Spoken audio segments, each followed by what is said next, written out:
What's going on, everybody? This is the Reformation Keegan here with another comic analysis video. Today, we have Spider-Man Noir, and I have a lot of things to say about this. I was really happy to read this. My first discovery of Spider-Man Noir was in the Spider-Verse movies. So the look and the aesthetic of the character really captured my imagination, and I thought, you know what, this is probably a really different and unique take on Peter Parker, so I feel like I have to read it. And I did, and I was very happy that the story lived up to what my expectations were. And my expectations were that it was going to be a complete 180 of what Peter Parker really is in the original Spider-Man canon. So, one of the problems that I have with comics a lot of times is creators and companies change the canon for the sake of changing the canon. However, what I like about Spider-Man Noir is you can see the similarities and differences in both respective canons, and it's not a complete betrayal of the character. Because in Spider-Man Noir, Peter Parker retains a lot of his Peter Parker-like characteristics, such as having a charm, such as having a sense of compassion, and also having a very, very close relationship with himself. Where Peter Parker doesn't really lose himself, however, in Spider-Man Noir, Peter Parker becomes more ruthless and becomes more intense and outright more violent. So, in the end, this is really a vigilante version of Peter Parker. And I also must say that I love the aesthetic of the character. The black goggles, the black cloak, all of it. The black gloves looks fantastic and fits perfectly with the noir theme that the creators are going for. So I really like that aspect. And I actually think this is one of the better Spider-Man stories. And I say that because it's so different and takes you out of the proverbial status quo of what Spider-Man is and who Spider-Man is and what the character stands for. So this version of the character stands for interpersonal redemption. And you can argue that it's vengeance. I don't think it's vengeance. I think it's for redemption. Because there's something within Peter Parker that he needs to fulfill. And he's more or less a loner. And when you're a loner, it brings a lot of melancholic traits that I think come with the time that this event takes place. And the characterization of Peter and other characters are very, very, they're very equivocal in the sense that they are able to adapt to their surroundings in a designated time and area. So, for instance, Norman Osborn, aka Goblin, becomes almost a kingpin. And I know Kingpin's a Spider-Man villain, but Norman Osborn becomes a kingpin in New York when the whole Great Depression is happening. And one of the things that I think Spider-Man Noir capitalizes on is the Great Depression and the implications surrounding the Great Depression. So, New York has been known for mobs, has been known for crime fighting, and has also been known to be a drug lord in a lot of ways. And New York operating as a drug lord in itself is a sense of realism that occurs in the Great Depression. So you have rum running and you have mobs running rampant, and that is a great sense of realism that is used in Spider-Man Noir, and it gives Peter Parker more of an edge to work with as a character because Norman Osborn, this iteration of him, is even more intense. So, in retaliation, Peter Parker needs to up his own intensity. But there's also a friend that he has in this too, and that's Ben Urich.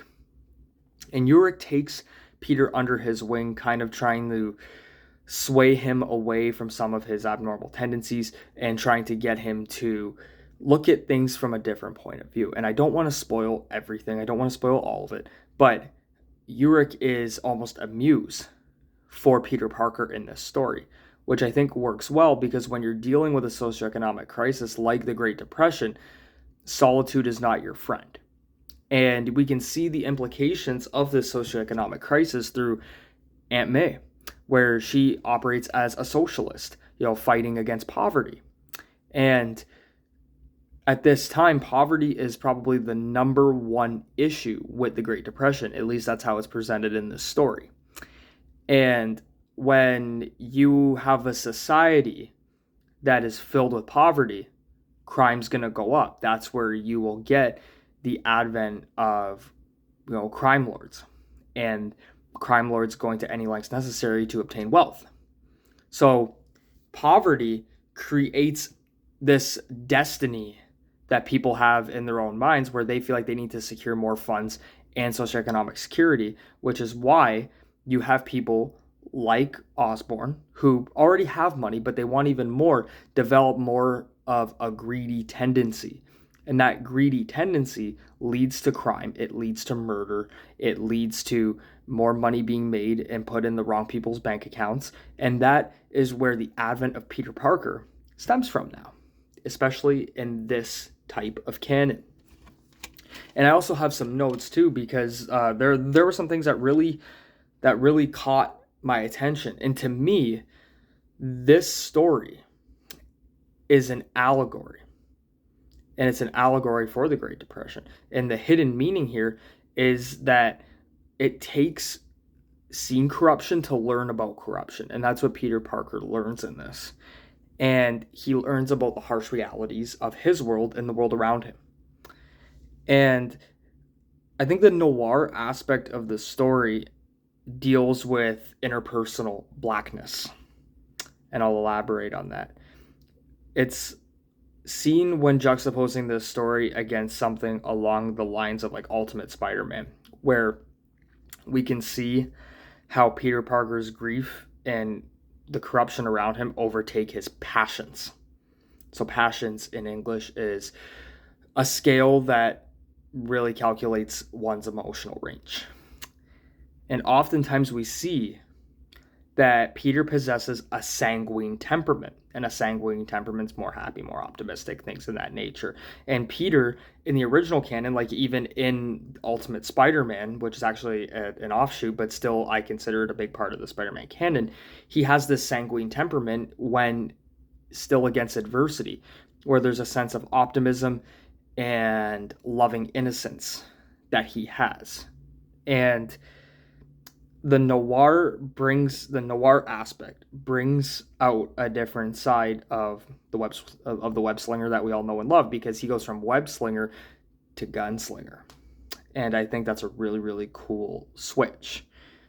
So if we look at the story through the four humors, which derive from English and through Shakespearean knowledge, Peter has an excessive amount of black bile.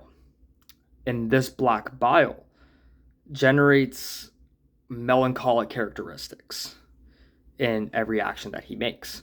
And in relation, yellow bile represents an abundance of anger, which Ben Urich calls out upon interacting with Peter. He calls out Peter's inner hostility. And black and yellow bile are something that would accompany a character like the Punisher as well, who's more of a darker character mentally, where the Punisher, Frank Castle, goes through this grief and this interpersonal trauma, and he has a lot of black and yellow bile due to having grief and anger, and uses that grief and anger to try to make some sort of reform. The same thing with Matt Murdock, aka Daredevil, another character that would have a lot of black and yellow bile, because the character goes through a lot of grief and angst, and then the writers themselves use that as a tool to highlight how Daredevil wants to be the one to help, alleviate the crime within Hell's Kitchen.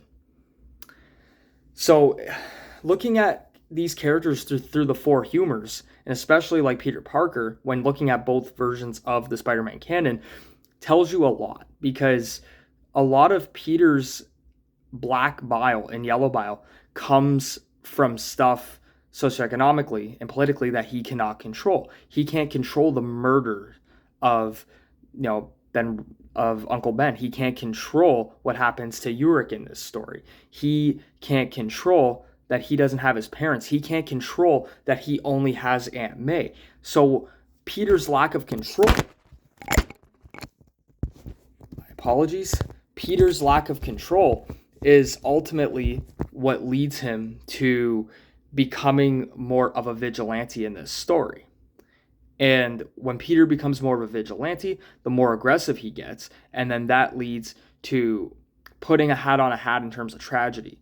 And then when Peter puts a hat on a hat with tragedy, that becomes a cycle that is very, very difficult to get out of. And it leads to a couple other things, because due to this story having more instances of yellow and black bile, this is a much grimmer take overall on Peter's story. And Peter operates off of revenge and distrust. And an example is when he shoots the vulture dead in front of Aunt May, because under Norman's orders and influence, the vulture cannibalizes Ben, eating him alive. And one thing, though, that I think I would have liked a bit more in this story is to have seen Ben and Peter's relationship unfold a little bit more. And I'm not just talking about Uncle Ben, but I'm talking about Ben Urich as well, because this was only 4 issues. I think this could have been expanded to 6 to 8, because I still think there was stuff to unpack. And I think sometimes constrained writing is a comic writer's best friend, but I think when it's too constrained, it leaves you not just wanting more, but it leaves you asking way too many questions. And it's good to ask a bunch of questions, but not too many. And you want to see these relationships unfold so you can create more of a sentimental connection with each character. So that's one thing I would have changed. But, you know, like, it's funny, though, because Ben Urich also mentions the day that Uncle Ben was cannibalized and says that he was there. But the tensions, they evaporate, basically, once Jameson kills him. And I say Jameson in quotes, because I'm not going to say all that happens right now, because I want you to read some of the story for yourself. But this is another conflict through the Great Depression era that I think we need to, you know, keep an eye out for. And that's organized crime. And that organized crime can lead to people, you know, either becoming something that they're not, or it could lead to people acting as imposters. And it depends. It depends on which way you go with, because when you're committing organized crime, you need to sometimes have a pseudonym, for lack of a better term. That's all I'm going to say on that. But I think this could have been expanded overall, because I think there were some parts that did feel rushed and abrupt, especially the ending. And I think, you know, Craven, Vulture, and Norman, they're all treated as misfits. They're all treated as freaks. And the term freak is used, which almost acts as an attempt to justify the animalistic tendencies, and I know I say that term again, tendencies that these characters have. And this becomes apparent when, you know, Peter visually sees why Norman is called the Goblin, and you get that visual imagery of him actually being a goblin and citing that he's a freak show. So I think that could have been expanded upon a bit, but I also think it kind of works in its conciseness. So either way, to me, it makes sense. However, let me know what you guys think. I'm sorry about the phone falling, but I want to know what you think. Don't forget to like, share, comment, and subscribe, because there's still a lot that we can unpack.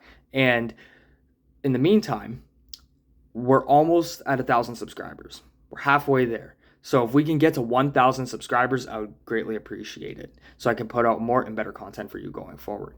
Thank you, and have a good day.